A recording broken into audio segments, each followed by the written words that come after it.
Hello student, अब हम देखते हैं रिसर्च प्रोसेस कि एटलीस्ट रिसर्च स्कॉलर के थ्रू किसी भी टारगेट फैक्ट डेटास को लेकर के जो रिसर्च स्टार्ट की जाती है research, then what is the process of research, उसके स्टेप्स क्या है, किन स्टेप्स को फॉलो करते हुए एक रिसर्चर के थ्रू किसी टॉपिक्स पर रिसर्च कंप्लीट की जाती है। Then research process consist of a series of steps, at least इसमें एक सीरीज ऑफ स्टेप्स जो है वो अवेलेबल होती है।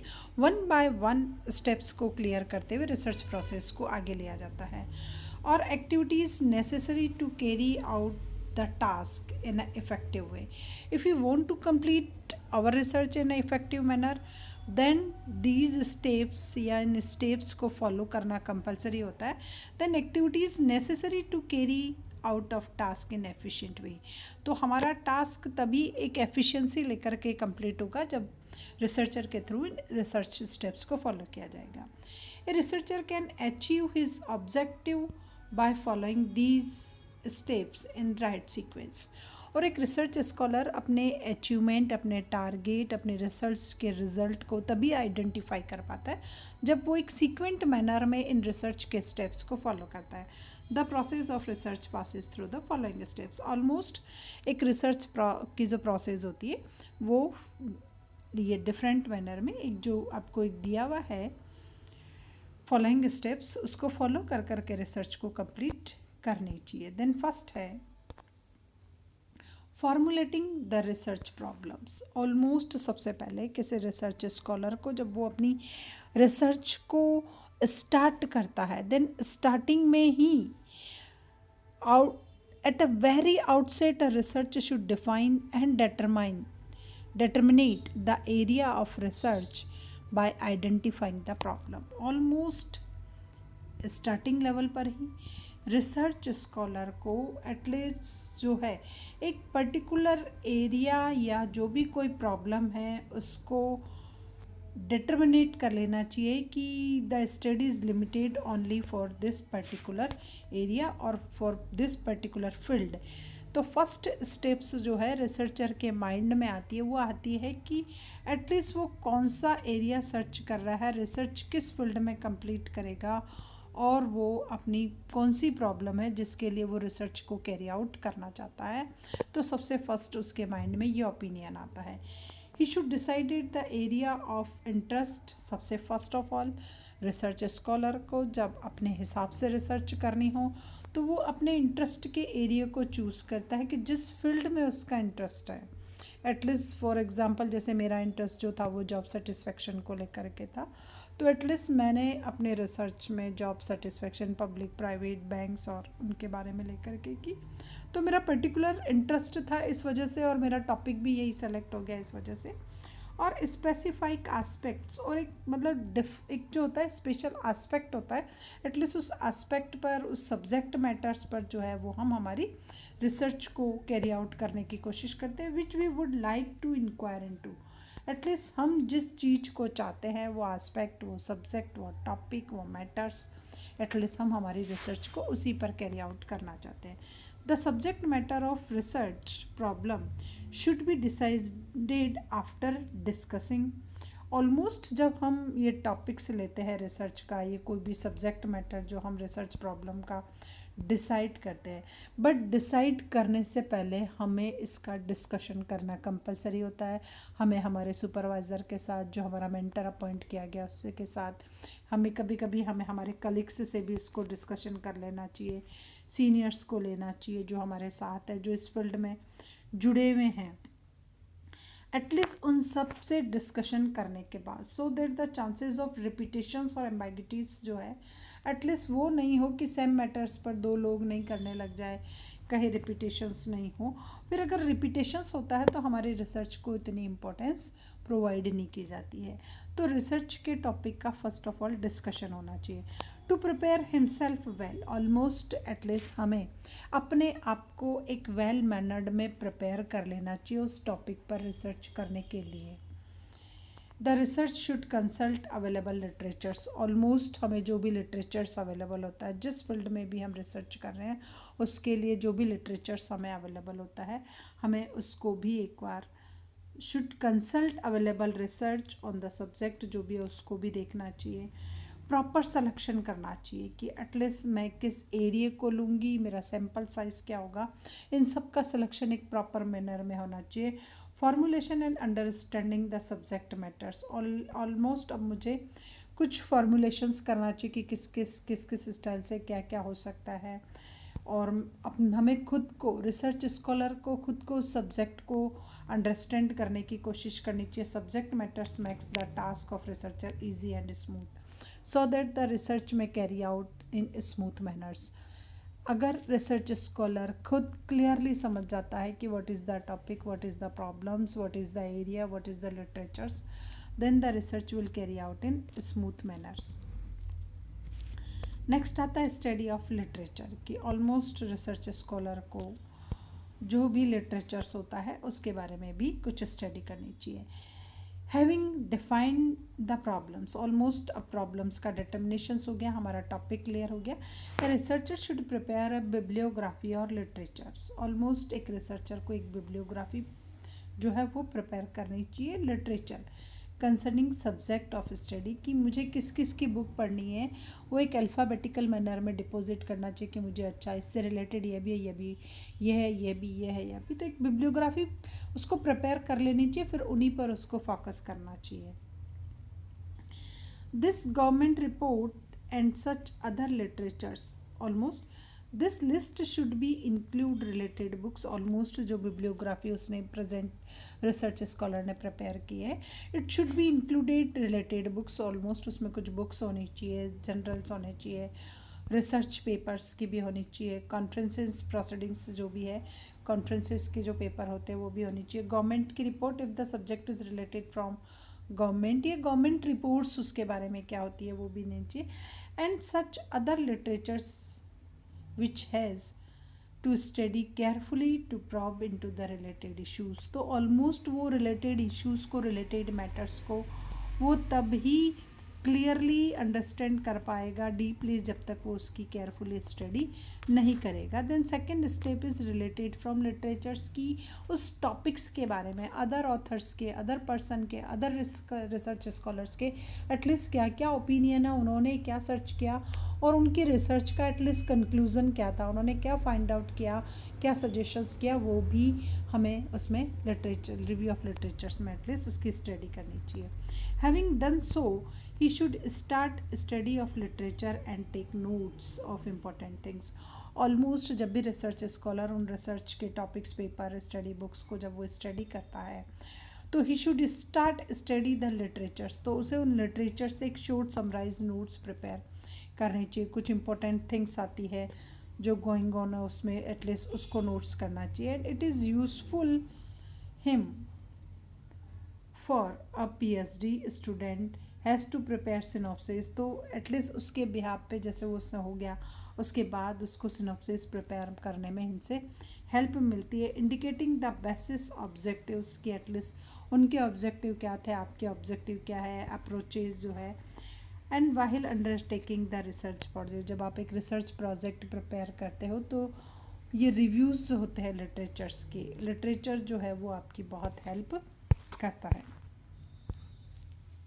देन आता है development on working hypothesis. At least first step हो गया, सब्जेक्ट मैटर क्लियर हो गया, आपने उससे रिलेटेड लिटरेचर्स को भी पढ़ लिया, रिसर्च पेपर, जनरल एक्सेट्रा सब हो गया, नोट्स को समराइज़ कर लिया, आइडेंटिफाई जो भी उस रिसर्च के कंक्लूजन जो भी आपने पढ़े थे अपने मैच सेम टॉपिक से रिलेटेड थोड़े से, तो हो गया। अब आपको हाइपोथेसिस प्रिपेयर करनी है। Hypothesis is a tentative assumptions about various aspect of problems।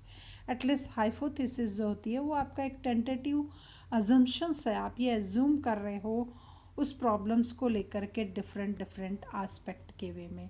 It is useful in testing the logical conclusions in a research. तो ये आपकी जो रिसर्च है वो बहुत हेल्पफुल होती है आपके उस लॉजिक को टेस्ट करने में। जो लॉजिक आप आपकी रिसर्च से निकालते हो उसको टेस्टिंग में हाइपोथेसिस का पावरफुल रोल होता है। Hypothesis should be very specified. Almost आप उसको एक very specific and confined to area of study. Hypothesis जो होती है आपके एरिया ऑफ स्टडी से बिल्कुल मैच खाती हो और एक स्पेशल कैटेगरी की होती है कि इट मे बी पॉसिबल्स कि आपके रिजल्ट ऐसे होंगे और आपके रिजल्ट ये होंगे. दे मे be one or more hypothesis form the same study. At least एक सेम टॉपिक की स्टडी करने के लिए दे रहे हैं 1 2 3 4, मतलब मैनी हाइपोथेसिस भी हो सकती है और वन हाइपोथेसिस को लेकर के भी हम वर्क कर सकते हैं. So the name of which a hypothesis has been developed has great significance in research. So almost, so the manner is which a hypothesis has been developed as a great significance in research. Almost hypothesis का development research field में, research के programme में, research functions में एक powerful role play करता है. Hypothesis determinate होगी than half work is completed. It guide the researcher and keep him within the defined and parameters of study. Almost जब आपकी हमारी जब रिसर्च स्कॉलर के थ्रू एक हाइपोथेसिस को फॉर्मुलेट कर दिया जाता है देन इट कीप देम एक डेफिनेट एरिया में, डेफिनेट पैरामीटर्स में उसको स्टडी करने के लिए वो प्रमोट करता है कि this is the definite area and work inside it. Further it indicate the type of data and informations. Almost फिर आपको हाइपोथेसिस की टाइप्स के अकॉर्डिंग ही इंफॉर्मेशंस एंड डेटास को कलेक्ट करना चाहिए. Require for the study and method to be used for analyse same. और almost आप किस स्टाइल के मेथड को यूज़ करोगे और किस स्टाइल से हाइपोथेसिस की टेस्टिंग की जाएगी, एटलीस्ट ये भी ईजी कोइंग डिटर्मिनेट हो जाता है. देन नेक्स्ट है preparing research design. After determinations of hypothesis, research design will be prepared. Research design means conceptual framework within which the research to be conducted. Almost आप किस framework में research को complete करोगे, तो एटलीस्ट उस framework का determinate किया जाता है जिस framework में research program को conduct किया जाता है. It facilitates research is getting maximum output. इस स्टाइल्स के फ्रेमवर्क के प्रिपेयर करने के बाद रिसर्च जो होती है वो आपको एक मैक्सिमम आउटपुट जो होती है वो निकाल करके देती है विथ मिनिमम पॉसिबल एक्सपेंडिचर्स. और इस स्टाइल से जब हम रिसर्च डिज़ाइन एक फ्रेमवर्क प्रिपेयर कर लेते हैं तो उससे मिनिमम आउटपुट, मिनिमम एफर्ट्स लगाने से मैक्सिमम आउटपुट निकल करके आता है. आपके बहुत कम एफर्ट्स से बहुत अच्छा रिजल्ट निकल करके आ जाता है. एंड मिनिमम पॉसिबल एक्सपेंडिचर्स, और एक्सपेंडिचर्स भी फ्रेमवर्क प्रिपेयर करने के बाद बहुत कम आते हैं और टाइम और एफर्ट्स जो दोनों हैं एटलीस्ट वो इसमें बच जाते हैं.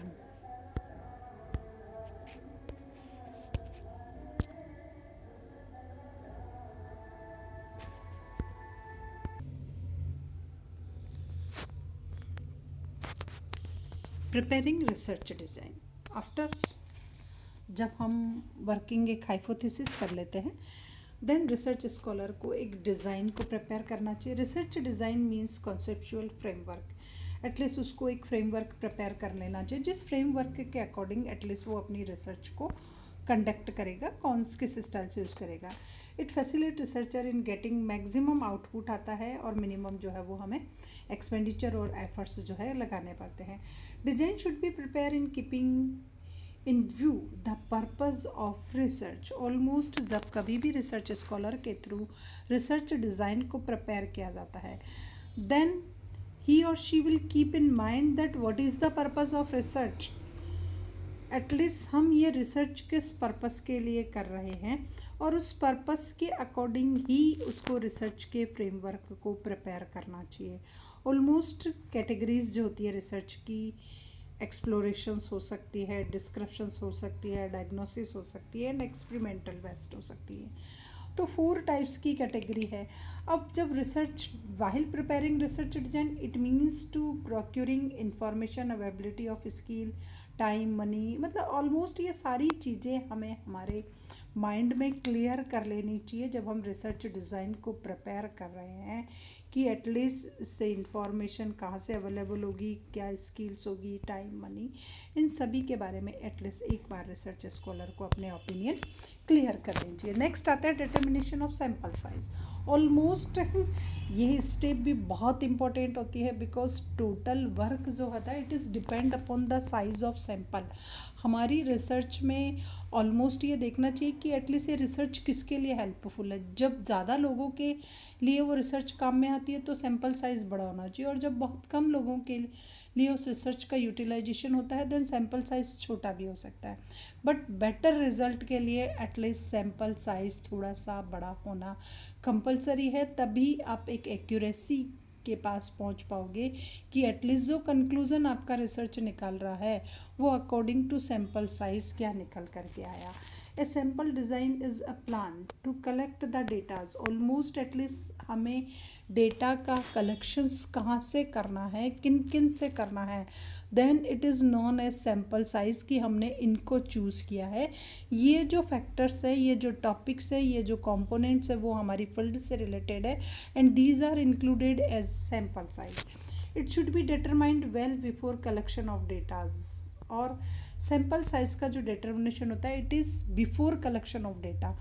वाई? बिकॉज डेटाज का कलेक्शन वहीं से होगा जो सैम्पल्स है, एटलीस्ट डेटा हम वहीं से जा कर के कलेक्ट करेंगे। It is not possible for any researcher to cover entire populations. Almost हम एंटायर पॉपुलेशन को कवर नहीं कर सकते हैं, क्योंकि अगर हमने लार्ज साइज़ को ले लिया तो रिसर्च सही तरीके से नहीं हो पा रही, और लोअर को लिया देन कंक्लूजन बेटर नहीं आएगा। तो it is not possible to take entire population as a sample size. So one has decided the number and type of peoples. Almost हमें कुछ नंबर्स को डिसाइड करना होगा, टाइप्स ऑफ पीपल को decide करना होगा, एरिया को डिसाइड करना होगा, from whom data will be collected. Almost जहाँ से हम हमारे डेटा का कलेक्शंस कर सकते हो।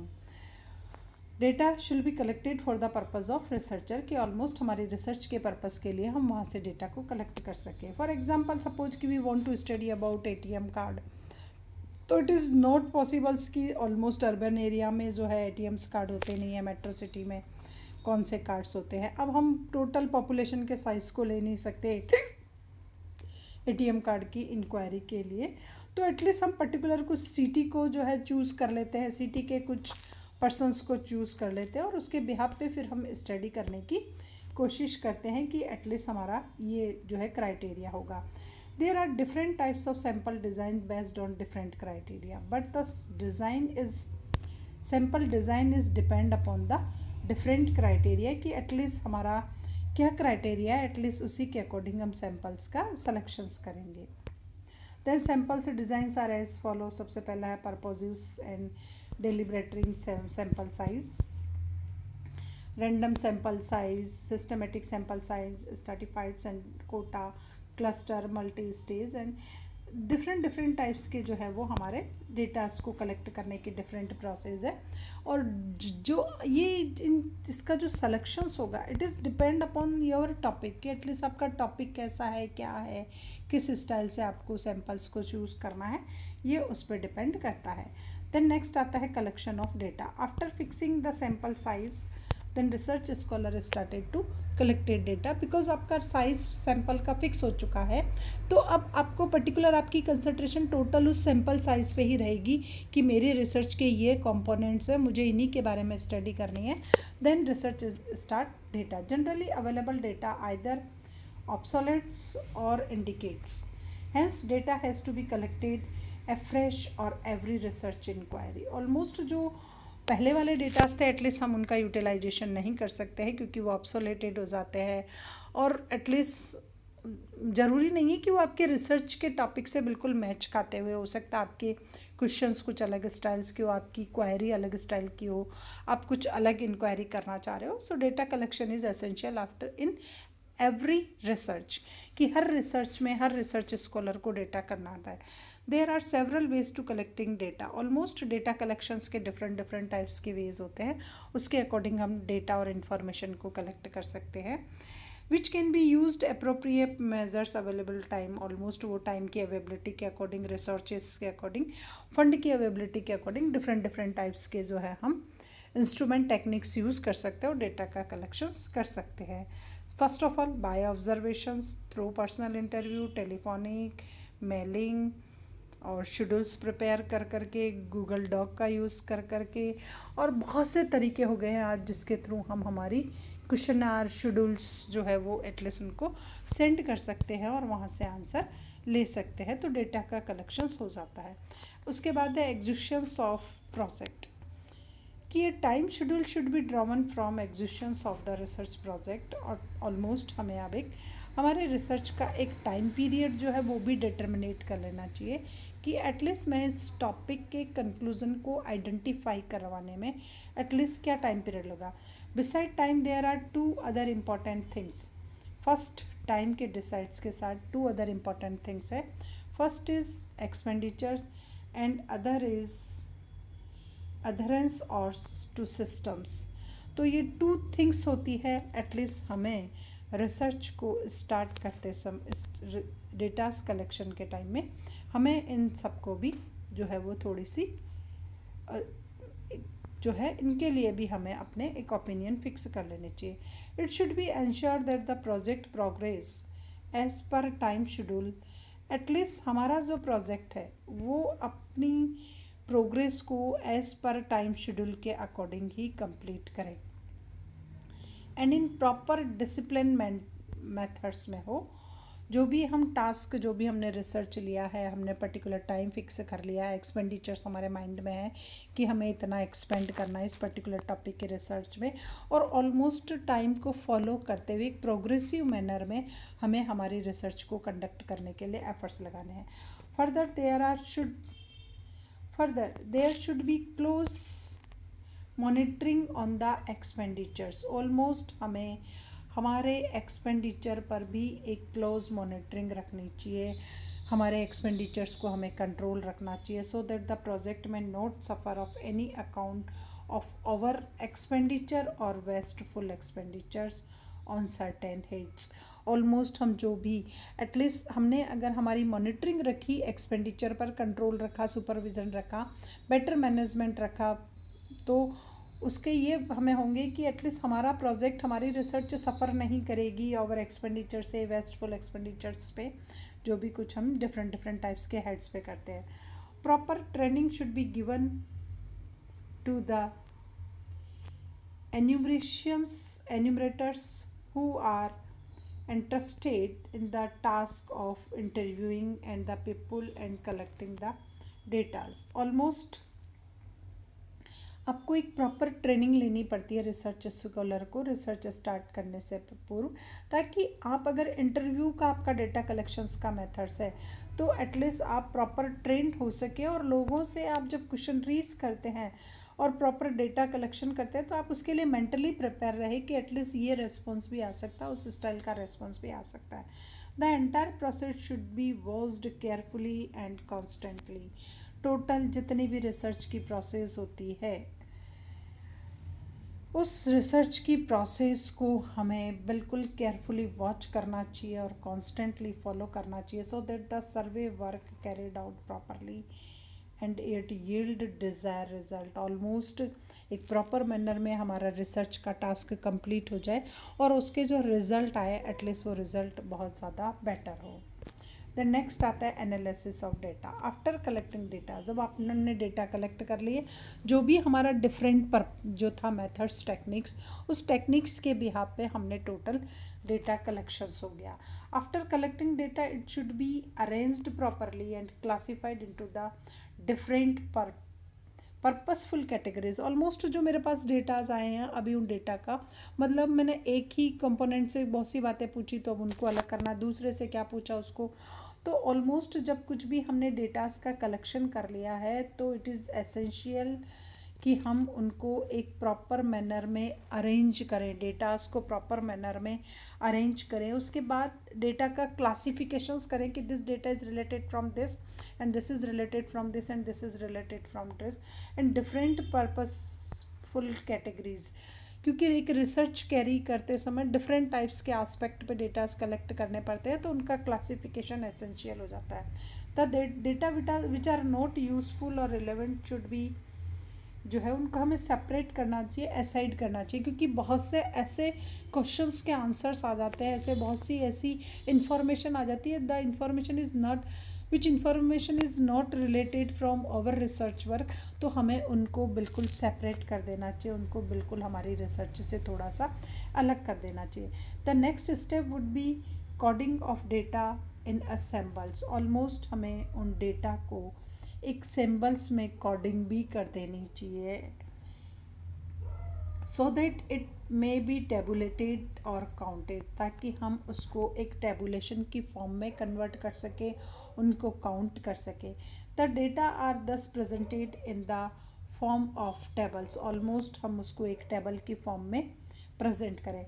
Now to improve the quality of coding and tabulations. अब हमें हमारी जो है एक रिसर्च स्कॉलर को, जो भी उसने डेटा कलेक्ट किए, डेटा से उसने उसका क्लासिफिकेशन किया, क्लासिफिकेशन के बाद भी उसने टेबुलेशंस प्रिपेयर करी। अब अपनी क्वालिटी को इम्प्रूव करने के लिए उसकी कोडिंग और उसकी को the data should be edited. अब हमें उन डेटा को एडिट कर देना चाहिए।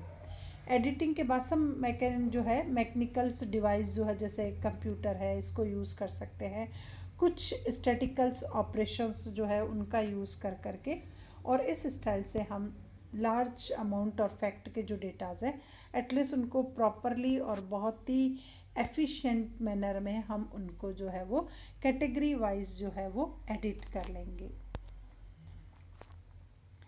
Having so tabulated and edited data, अब हमारे पास क्या आ गए, टेबुलेट फॉर्म में डेटा आ गया और एडिटेड डेटा आ गया। बिल्कुल they are analyse to be on the basis of various percentage. अब हमें उनको परसेंटेज के अकॉर्डिंग, कॉफिशिएंट के अकॉर्डिंग, किसी स्टेटिकल मेथड्स के अकॉर्डिंग, टेस्ट के according, chi square test, Z test, T test, और जो भी टेस्ट है वो अब हम उनके साथ यूज़ कर सकते हैं। The analysis is done ascertain of verify relationship between variable and draw proper conclusions। अब हम हमारी रिलेशनशिप को निकालते हैं कि इट इज़ सिग्निफिकेंट और non significant, which type of जो है link is available between the datas and our hypothesis. तो अब हमें उसको कंक्लूजन निकाल जो है, अब होता है टेस्टिंग ऑफ हाइपोथेसिस की, जब टोटल प्रॉपर डेटा आ गए, प्रॉपर स्टैटिकल टूल्स यूज़ कर लिया, सब लगा दिया, मीन डेविएशन, परसेंटेज, जो भी कुछ स्टैंडर्ड डेविएशंस वो हमने उसमें यूज़ कर लिया। नेक्स्ट आता है testing of hypothesis. After analysing data the researcher would be in a positions to test this hypothesis. अब उसको अपनी हाइपोथेसिस को उन डेटास के साथ टेस्ट करना चलेगा। If he had formulated any, अगर हो सकता है स्टार्टिंग में हमने रिसर्च वो हाइपोथेसिस बनाई, ऑलमोस्ट रिसर्च में सबसे हाइपोथेसिस बनती है, बट कुछ रिसर्च ऐसी होती है जहाँ हाइपोथेसिस की रिक्वायरमेंट नहीं होती है। He has to see whether the fact do support the hypothesis or not and turn with letters. Almost अब उसको ये ऑब्जर्व करना होगा कि whether the result of our data is match with hypothesis or mismatch with hypothesis. If match then there is a significant relationship, if doesn't match then there is non significant relationship is available. The test will be show whether the hypothesis should be accepted और rejected.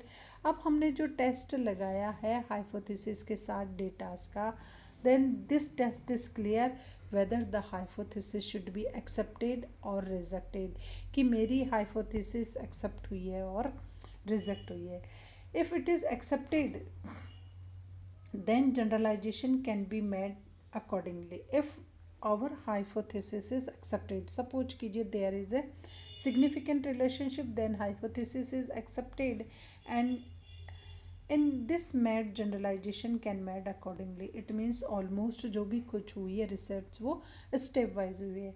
in case rejections either existing theory will be revised। suppose कीजिए कि if our hypothesis is rejected then again research scholar को जो existing सी theory है at least उसको revise करना चाहिए and a new theory will be developed, और एक नई थ्योरी जो है उसको डेवलप्ड करने की कोशिश करनी चाहिए। तो टेस्टिंग ऑफ हाइपोथेसिस से ये पता चलता है कि आवर हाइपोथेसिस इज एक्सेप्टेड और रिजेक्टेड, सिग्निफिकेंट और नॉन सिग्निफिकेंट, न्यू थ्योरी और एग्जिस्टिंग थ्योरी, जो भी है एटलीस्ट हमें उसको अगेन जो है उसकी स्टडी करनी है। नेक्स्ट आता है generalization and interpretations. The testing of hypothesis leads to generalisations.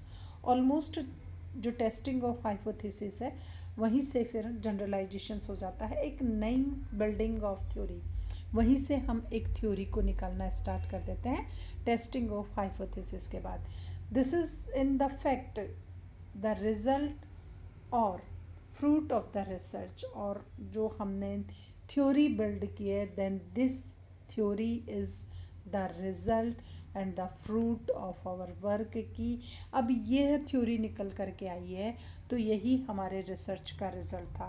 If the researcher had proceed without a hypothesis, suppose कीजिए आपने टोटल जो रिसर्च को कंडक्ट किया then this conduction is without any hypothesis, then he can explain his finding on the basis of existing theory. तो research scholar को इस step में जो एग्जिस्टिंग थ्योरी है, जो थ्योरी अभी अवेलेबल है, जो चल रही है, ट्रेंड्स में है, एटलीस्ट उसी थ्योरी के ही कैन, तो उसी को उसी के बेस पर पे आपकी रिसर्च से क्या कंक्लूजन निकला है, what you find from your research, your task, your work, your project, तो उसको उन्हीं चीज़ों को जो है वो एक्सप्लेन करना चाहिए on the basis of existing theory, जो भी थ्योरी अभी प्रेजेंट में है।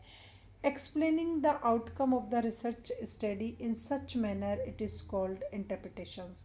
और इस स्टाइल में अपनी रिसर्च के आउटकम को एक्सप्लेन करना विदाउट एनी हाइपोथेसिस, जो भी आपने आइडेंटिफाई किया है, जो भी फाइंड आउट किया अपनी रिसर्च से, देन उस आउटकम्स को एक्सप्लेन करना in such manner is called interpretation, then it is known as interpretations of result. It is quite probable in during the course of interpretations, it is quite probable that during the course of interpretations new questions are raised. It may be possible when research scholar start its work of interpretations, then some new questions are arises from his result work, which may be leads further research, and these types of questions will leads to generate a new research after some times or a certain aspect that subject matters. Almost इस style का जब उस field में होता है, कुछ new questions arises होते हैं, कुछ प्रॉब्लम्स के सॉल्यूशंस नहीं मिलते हैं, देन अगेन उसी टॉपिक पर न्यू रिसर्च स्कॉलर के थ्रू अगेन रिसर्च स्टार्ट की जाती है। Report writing and presentations. Having completed his task researcher has to prepare a report writing. Almost अब रिसर्च स्कॉलर का टास्क कंप्लीट हो चुका है, then in this step it is essential to prepare a report narrating in details all steps which were taken by him in the process of research. almost research report में उसको total उन सभी steps को briefly explain करना पड़ता है जो steps उसने अपनी इस टोटल रिसर्च के दौरान लिए हैं। He has to give his finding and conclusion. Almost उसने जो भी फाइंड आउट किया है, जो भी कंक्लूजन ड्रॉवन हुए हैं उसकी इस रिसर्च से लास्ट पार्ट में, तो the report being the most important documents. Almost research report जो होती है एक मोस्ट इम्पॉर्टेंट डॉक्यूमेंट्स होती है। Every care should be taken while drafting it, और ऑलमोस्ट हर रिसर्च में इसको जो है ड्राफ्ट करना एसेंशियल होता है। It is so that it may truly portray the purpose of proceedings. Almost ये आपको एक बिल्कुल क्लियर जो पिक्चर्स वो एक्सप्लेन कर देती है कि what is the purpose of research, what is the process which was adopted in the research, what is the finding and research study without leaving any scopes, ambiguities or confusions. almost research जो है बिना किसी aspect को छोड़े हुए total proper manner में जो है वो कंप्लीट की गई है। तो ये होता है एक रिपोर्ट राइटिंग को प्रिपेयर करना। ऑलमोस्ट इस गाइडलाइन को फॉलो करना चाहिए। The layout of the report should have 3 part. Almost जो भी रिपोर्ट रिसर्च स्कॉलर के थ्रू प्रेजेंट की जाती है it consist of 3 part. First है preliminary part, showing background, almost हमें जो भी टॉपिक्स है हमारा उसका बेसिक बैकग्राउंड क्या था, what is the past, past में क्या हुआ था, एटलीस्ट बेसिक बैकग्राउंड को देना चाहिए. Then what is the purpose of to research for this project, at least उसके पर्पस को एक्सप्लेन करना चाहिए. Main part setting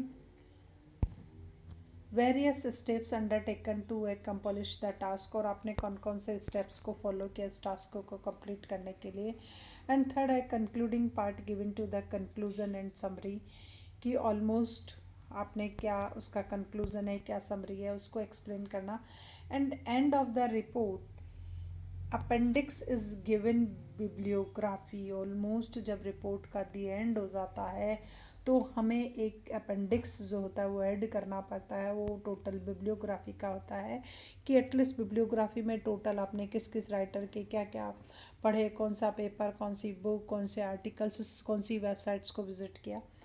material used in the reference of the project should also be attached, कि हमने कहाँ कहाँ से रेफरेंसेस लिए थे और किस किस चीज़ की स्टडी कर करके इसको यूज़ किया है.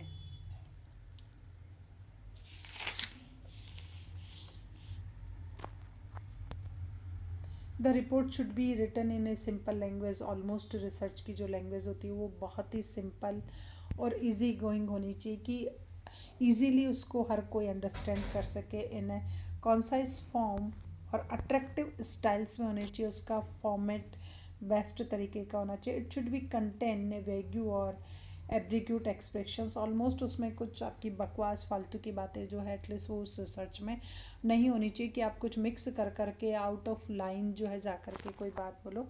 चार्ट, ग्राफ और इलस्ट्रेशंस वो भी होने चाहिए, आप उनको भी एक्सप्लेन करो.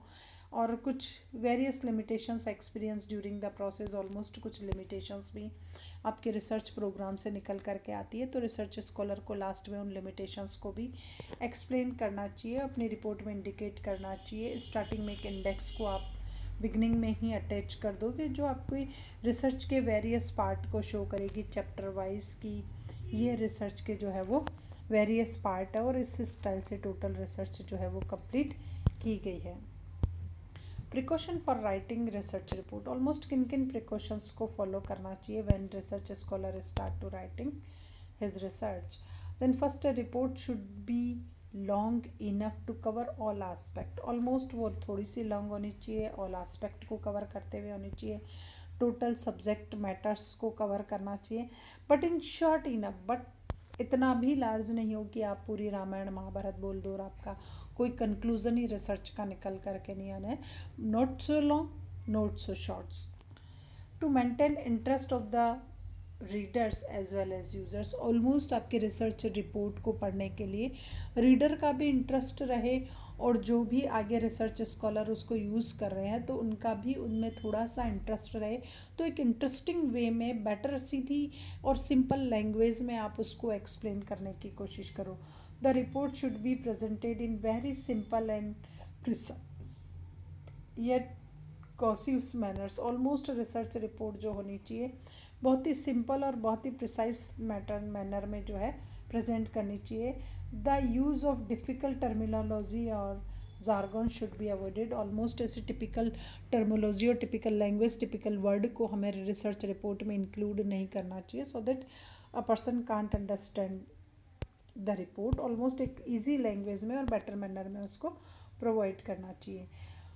For providing quick knowledge to the reader, information should be given through chart, graphs, और अगर आप उसको बहुत फास्ट इन्फॉर्मेशन देना चाहते हो, आप चाहते हो कि आपके ग्राफ को देख के ही पता चल जाए कि what is the graph, at least 1970 में कंपनी की क्या कंडीशन थी, तो एक graphical presentation is best to give in year. आप किसी स्टेटिकल्स टेबल्स का यूज़ कर सकते हो, ग्राफ यूज़ कर सकते हो, चार्ट बना करके आप उसको अपनी रिपोर्ट को प्रेजेंट कर सकते हो.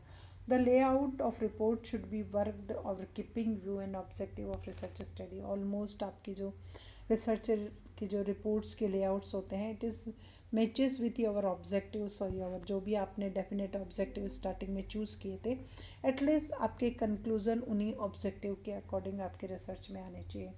Report should be not contain any grammaticals and factual mistakes, almost उसमें ग्रामेटिकल मिस्टेक्स जो नहीं है वो नहीं होनी चाहिए. The report should show originality of work, आपकी रिपोर्ट में आपके वर्क की ओरिजिनलिटी जो है एटलीस्ट वो आनी चाहिए कि रियल में इस रिसर्च को कंडक्ट किया गया है. This is not a paper work inside the room, this is the work which is done या which was done in the field. Almost आपने जो काम किया वो एक बंद कमरे में नहीं था, आपने फील्ड में जा कर के काम किया है. तो आपकी रिपोर्ट में वो सारी बातों की सच्चाई का पता चलना चाहिए. It should also show research work is an attempt, it showing some social and intellectual problems.